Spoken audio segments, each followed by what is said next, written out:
ja oleme siis praegu Hiiu ihuhoolduse seebikojas ja siin valmistame siis erinevaid Hiiu ihuhoolduse tooteid. Et põhiline on siis seebid, mida ma siin praegu pakin, kõige populaarsem Hiiumaa kadakaseep näiteks.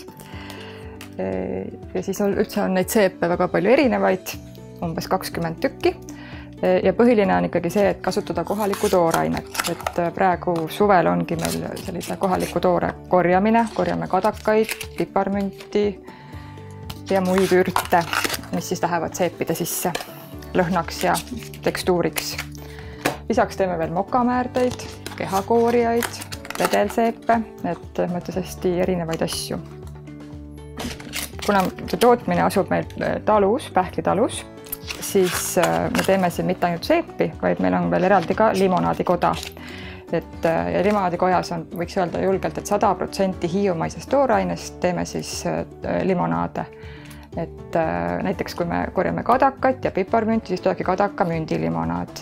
Kui õitses leeder, mis on meie talu selline hitt, siis ongi leedrilimonaad, mida me siis miksime siis erinevate hiiumaiste happude, marjade või asjadega nagu rabarber, pohl, vaarikas ja nii edasi.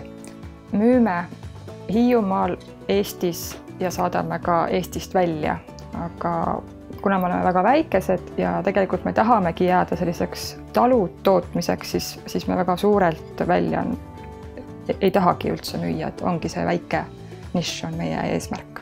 Perepood on Heltermaa käsitöömaja ja kuna ta müüb kohalikku Hiiumaa toodangut, nii toidutooteid kui ka siis käsitöötooteid, siis loomulikult meie oma toodete esinduspoeks võime me ka selle nimetada, et see on nagu kõige parem valik Hiiumaa käsitööseepe, kõige suurem valik Hiiumaa käsitöölimonaade, et hea koht, kus siis ennem Hiiumaalt lahkumist see Hiiumaa maitse või lõhn või meene kaasa võtta.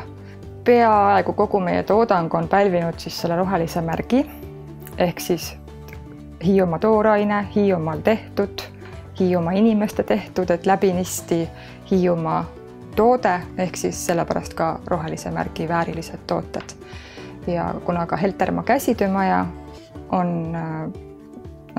müüb kõiki rohelise märgi tooteid, mis Hiiumaal pakkuda on, siis sellepärast on ka see maja saanud rohelise märgi.